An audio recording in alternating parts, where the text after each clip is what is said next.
सिर्फ चेस्ट और आर्म्स बनाने से बॉडी कंप्लीट नहीं होती। क्या आपकी बैक स्ट्रॉन्ग है? बैक को इग्नोर करने का मतलब है पोस्चर खराब, स्ट्रेंथ वीक और इंजरी का रिस्क डबल। हेलो एंड नमस्ते एवरीवन, मेरा नाम मयंक तोमर है और मैं हिमाचल प्रदेश के एक छोटे से टाउन पोंटा साहिब में रहता हूँ। मुझे जिम जाते हुए अभी कुछ 3 महीने हो गए हैं और इन 3 महीनों में मैंने काफी कुछ सीखा है, जैसे what mistakes to avoid and what tips to follow. And for all my beginner friends, मैंने आप सबके लिए एक कंप्लीट बैक वर्कआउट वीडियो बनाई है जो कि कंप्लीटली बिगिनर फ्रेंडली है और जिसने मुझे इन 3 महीनों में ग्रो करने में हेल्प किया है। तो बिना किसी देरी के लेट्स बिगिन।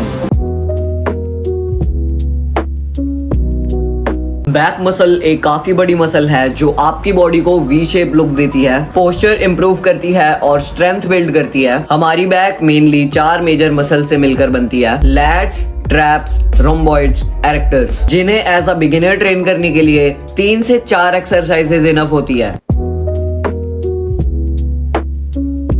ये बात मैं अपनी हर वीडियो में बोलता हूँ और इस वीडियो में भी बोलूंगा कि वार्म अप करना बहुत ही ज्यादा नेसेसरी होता है, क्योंकि डायरेक्टली हैवी लिफ्ट करने से इंजरी का रिस्क बढ़ जाता है। वार्म अप से मसल्स में ब्लड फ्लो आता है, जॉइंट्स मोबाइल होते हैं और वर्कआउट के लिए बॉडी रेडी हो जाती है। वार्म अप की स्टार्टिंग आप कर सकते हो 30 सेकेंड आर्म रोटेशन के साथ, लेफ्ट और राइट दोनों साइड से।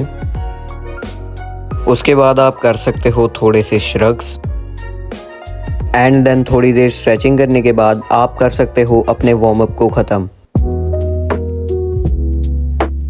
एक्सरसाइज नंबर 1, बेंड ओवर रो। किसी भी एक्सरसाइज को परफॉर्म करने से पहले आपको उसकी करेक्ट फॉर्म का पता होना बहुत ही ज्यादा जरूरी है। इस एक्सरसाइज को परफॉर्म करते हुए बिगिनर्स कुछ ऐसी मिस्टेक्स कर देते हैं जिससे इंजरी के चांसेस इंक्रीज हो जाते हैं। ये एक कंपाउंड एक्सरसाइज है जो हमारे लैट्स, रोम्बॉइड्स, ट्रैप्स, रियर डेल्स और बाइसेप्स जैसे मसल्स को भी टारगेट करती है। ये एक्सरसाइज बैक की ओवरऑल थिकनेस को बढ़ाती है और पुलिंग स्ट्रेंथ को इम्प्रूव करती है। बेंड ओवर रो के लिए सबसे पहले एक बारबल या फिर 2 डंबल ले लो।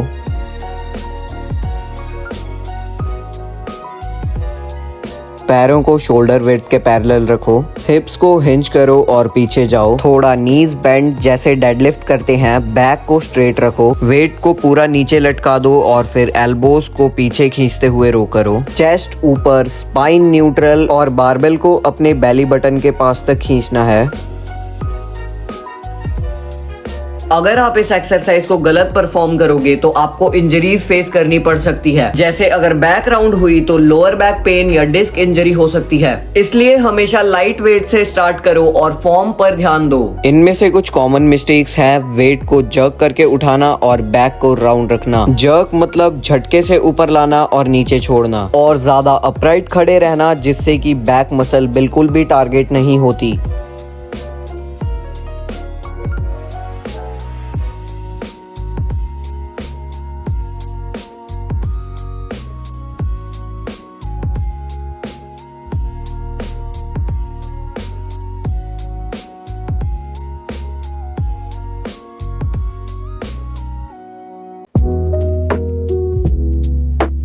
Exercise number 2, let pull down.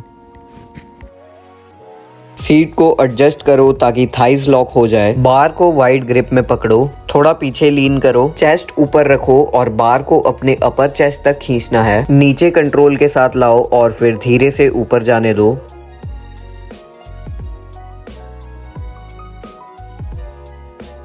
Lat pull down perform करते हुए बिगिनर्स कुछ ऐसी मिस्टेक्स कर देते हैं, जैसे कि बार को गर्दन के पीछे खींचना, पूरी बॉडी को झटका देना, आर्म से पुल करना और बैक को इग्नोर करना। लैट पुल डाउन से जो मसल ट्रेन होते हैं वो है लैट्स, ट्रैप्स और बाइसेप्स। ये भी एक कंपाउंड एक्सरसाइज है। बैक की विड्थ बढ़ाने के लिए ये सबसे इफेक्टिव बिगिनर फ्रेंडली एक्सरसाइज है। ये एक्सरसाइज बैक की डिटेलिंग और पोस्चर को इम्प्रूव करती है। इस एक्सरसाइज को परफॉर्म करते समय कुछ इंजरी के चांसेस बढ़ सकते हैं। अगर आप इस एक्सरसाइज को गलत परफॉर्म करोगे और बार को नेक के पीछे लेकर जाओगे तो शोल्डर जॉइंट पे बहुत प्रेशर आएगा और इंजरी हो सकती है। इसलिए बार को हमेशा चेस्ट के फ्रंट पर लाओ।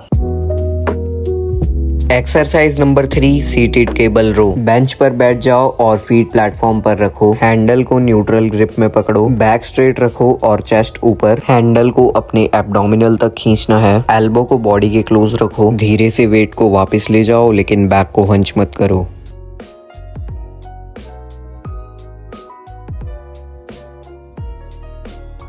कुछ कॉमन मिस्टेक्स हैं, एल्बोज को बाहर फैलाना, पूरी बॉडी को पीछे खींचना, बैक को राउंड करना एटसेट्रा।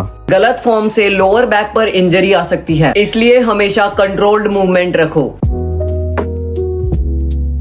श्रग्स मेनली हमारे अपर ट्रैप्स जो कि हमारे नेक के बिल्कुल ही साइड में होते हैं उन्हें टारगेट करती है। इसे परफॉर्म करते हुए हम काफी सारी मिस्टेक्स करते हैं, जैसे वेट को जर्क करके उठाना और रेंज ऑफ मोशन के साथ कॉम्प्रोमाइज करना। इन मिस्टेक्स को अवॉइड करके अगर आप वेट को कंट्रोल्ड वे में उठाओगे तो वो आपके लिए काफी बेनिफिशियल होगा। श्रग्स ट्रैप्स को डेवलप करके हमारी बैक और शोल्डर को काफी ब्रॉड लुक देते हैं, जिससे कि पोस्चर और नेक स्ट्रेंथ इंप्रूव होती है। वैसे हम इस एक्सरसाइज को मेनली अपने शोल्डर वर्कआउट के साथ इंक्लूड कर लेते हैं, लेकिन ये बिल्कुल भी कंपलसरी नहीं है, आप इसे अपने अकॉर्डिंग एडजस्ट कर सकते हैं। तो दोस्तों ये था एक सिंपल और effective back workout for beginners. 4 exercises सही फॉर्म के साथ जो आपकी बैक को वाइड और स्ट्रॉन्ग बनाएगी। आपको याद रखना है कि फॉर्म सही रखना बहुत इंपॉर्टेंट है। ज्यादा वेट उठाने की जल्दी मत करो, पहले सही टेक्निक सीखो और फिर धीरे धीरे प्रोग्रेस करना। इस चैनल के जरिए मेरा आप सभी लोगों से बात करने का सिर्फ एक ही मोटिव है, जो कुछ भी मैं सीख रहा हूँ वो सब आप लोगों को भी बताना। अगर आपको ये वीडियो थोड़ी भी इंफॉर्मेटिव लगी हो या इससे कुछ भी सीखने को मिला हो तो लाइक जरूर करना और सब्सक्राइब करके कमेंट में जरूर बताना कि अगली वीडियो किस पर चाहिए। Thanks for watching.